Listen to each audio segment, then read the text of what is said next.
Grande BH em Pauta. Os problemas da sua região em debate na Band News FM. O tema do Grande BH em Pauta dessa semana é vizinhança. O problema é que a minha vizinha, ela junta muito lixo no quintal e tá dando muito rato. Acontece que os ratos vão todos pra minha casa. E já não tô aguentando mais tanta sujeira, tanta bagunça, tanto rato, tanta nojeira. Tá difícil. Muita festa sem incomoda, porque funk, com as músicas sempre altas, a gente pede pro vizinho se ligar. Que esses carros com o som muito alto é pior ainda. Só não pode dormir, não consegue.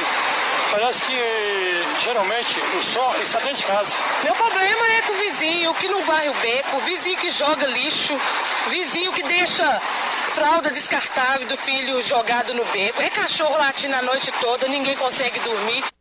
Bom, quem nunca teve problemas com vizinhos, né? A gente ouviu aí latido de cachorro. Você é um cidadão feliz, né? É o que mora numa ilha, né? Sozinho. Latido de cachorro, barulho de festa, som de carro, sujeira. É muita coisa, né? Nossa Senhora. E reunião de condomínio, que dá aquele problema todo. Hoje eu tenho uma reunião de condomínio. Um abraço pro meu condomínio, para todo mundo. Um abraço pro seu condomínio. Um abraço para todos do meu condomínio. Hoje reuniãozinha lá às 9 da noite. Vizinhos tão queridos, Amados, né, Eu tenho certeza que esse assunto vai dar muito o que falar ao longo dessa semana, que a gente vai trazer como tema, então, aqui no Jornal Primeira Edição, no nosso Grande BH em Pauta, as principais formas de conflitos. E as soluções possíveis, evidentemente, também, entre uma coisa e outra, né? Entre pessoas que dividem espaços públicos e privados em comum e também apresentar formas saudáveis e tentar solucionar essas diferenças. Hoje nós vamos abordar os principais problemas enfrentados por vizinhos de bairros residenciais. Para falar sobre esse assunto, nós temos conosco na ponta da linha o especialista em direito imobiliário, nosso colunista aqui da Band News FM, o advogado Kênio Pereira. Kênio, bom dia, prazer falar com você. Bom dia, Luiz. É um prazer estar com vocês aqui hoje na Band News. Kênio, olha só, nós falamos aqui de problemas como barulho, briga de casal, disputa de muros, muita coisa que aparece aí na briga entre um vizinho e outro e que muitas vezes acaba terminando somente com a intervenção da polícia ou da justiça. Isso é uma coisa que já acontece desde que o mundo é mundo, né? Jesus deve ter brigado com o vizinho dele, provavelmente há 2000 e tantos anos atrás, e vai continuar acontecendo pelos próximos 2000 anos. Mas o que pode ser feito do ponto de vista legal para se evitar, para se prevenir, por exemplo, de problemas que acabem caindo na justiça ou na polícia? Tem alguma coisa, algum mecanismo que a gente pode lançar a mão, num primeiro momento, para fazer com que o conflito termine só na beirada da porta ali, ou do muro? Realmente, Luiz, eu ouvi da Band News, a questão é bastante complexa, tendo em vista que o brasileiro, né, tem pessoas que têm uma postura de achar que vive sozinho, ignoram que é necessário haver um respeito ao direito alheio. Nesse caso, em condomínios, é interessante que a convenção do condomínio venha trazer mecanismos que possibilitem o síndico aplicar a multa quando há um mau uso da propriedade. Esse mau uso em relação ao barulho, por exemplo. Então, o Código Civil prevê a possibilidade do condomínio aplicar a multa de até 5 vezes o valor da taxa condominial. O que acontece é que o Código Civil cria um obstáculo, é que para se aplicar a multa é necessário um quórum de 2/3 do condomínio em assembleia. E, logicamente, um prédio, por exemplo, com 30 apartamentos, conseguir 20 votos a favor para aplicar a multa contra o vizinho é quase impossível. Então, é ideal que haja uma revisão, ou seja, haja uma re-ratificação da convenção, possibilitando o síndico aplicar essa multa, o que vem a facilitar realmente a punição desse condômino que desrespeita a coletividade. Agora, qual a possibilidade de acontecerem aí os famosos abusos quando uma lei desse tipo for aprovada, Kênio? Porque é óbvio que nem todo mundo, nem todo síndico é bem intencionado, né? Essa colocação muito interessante, Luiz. O que acontece é que há síndicos que podem perseguir um ex-vizinho, né? De repente, um síndico, há anos atrás, cobrou do vizinho uma dívida. E esse vizinho que era devedor tornou-se síndico hoje e pode vir a querer revidar com uma atitude, vamos falar, desleal. Nesse caso, a convenção prevê também, uma convenção bem elaborada, né, que essa multa deve ser ratificada, confirmada pela Assembleia com quórum simples. Outro fator também, o síndico aplica a multa, só que toda multa, toda punição, ela gera o direito de defesa. Então, a pessoa que é multada, o infrator, pode fazer a defesa junto à Assembleia e, logicamente, a Assembleia percebendo que existe uma perseguição ou uma aplicação errônea da multa, irá derrubar tal punição, ou seja, esse mecanismo de defesa, esse mecanismo da simples Assembleia, vou colocar com quórum normal, né, de maioria simples, poder impedir a aplicação injusta da multa, evita que o síndico venha a agir de forma desleal ou de forma arbitrária.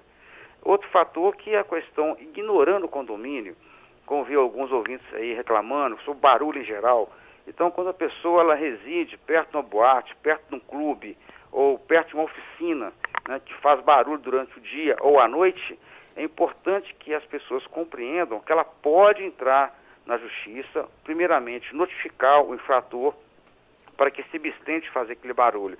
E se a pessoa insistir, ela pode contratar um advogado, entrar com a ação, que o juiz determinará, né, que aquele infrator venha cessar com esse ato irregular, sob pena de pagar uma multa diária muito pesada. Outro ponto, Luiz, que é interessantíssimo, é que as pessoas acham que a lei do silêncio, né, que exige um respeito maior, né, de 22 horas às 7 da manhã, ela permite, então, que fora desse horário haja barulho. Isso não tem fundamento legal. A lei veda qualquer uso nocivo da propriedade, ou algazarro, a bagunça, em qualquer horário do dia ou da noite.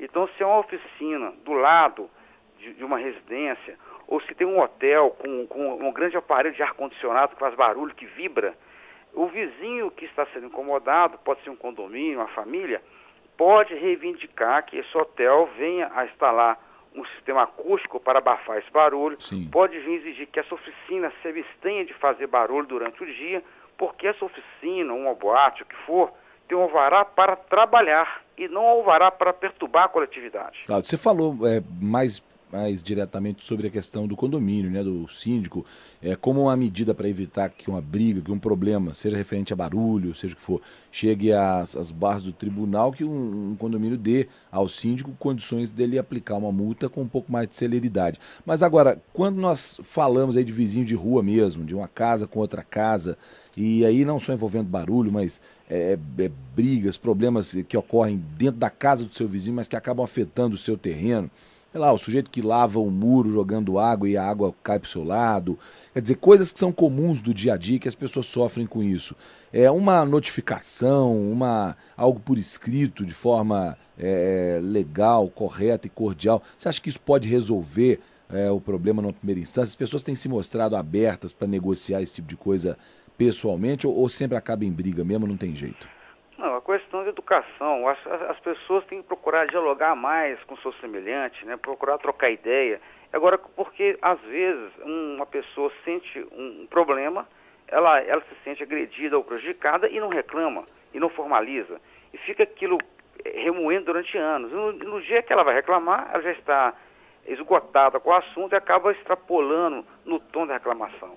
Então é importante que haja uma postura mais elegante, de fazer uma comunicação por escrito ao vizinho, de maneira a conscientizá-lo de que tal ato está prejudicando, está gerando dano ao seu confrontante, no caso, né? Então, com relação a muro, por exemplo, o Código Civil determina que a construção e a manutenção do muro deve ser feita por ambas as partes, ou seja, os dois vizinhos, né, os confrontantes, têm o dever de conservar e manter esse muro em perfeito estado. Outro fator interessante com relação até o esgoto de uma casa para outra, por exemplo, às vezes, em função de um declive no terreno, é necessário que um vizinho permita a passagem da tubulação de esgoto pelo seu terreno. Nesse caso também, qualquer problema com esse esgoto caberá ao proprietário beneficiado por essa cessão do espaço, né, ou pela cessão de transpor esse encanamento, de fazer a reparação. Então, Luiz, eu entendo, né, e aos ouvintes aí, que é fundamental que nós adotemos o hábito de formalizar qualquer pedido, qualquer reclamação por escrito, mediante o protocolo. Por que disso? É necessário que haja uma postura de evitar o litígio. E caso realmente esse infrator venha a desrespeitar tal pedido ou venha a ignorar o direito alheio, aí sim caberá como solução, até para evitar um choque pessoal, né, que essa pessoa prejudicada venha procurar o Poder Judiciário.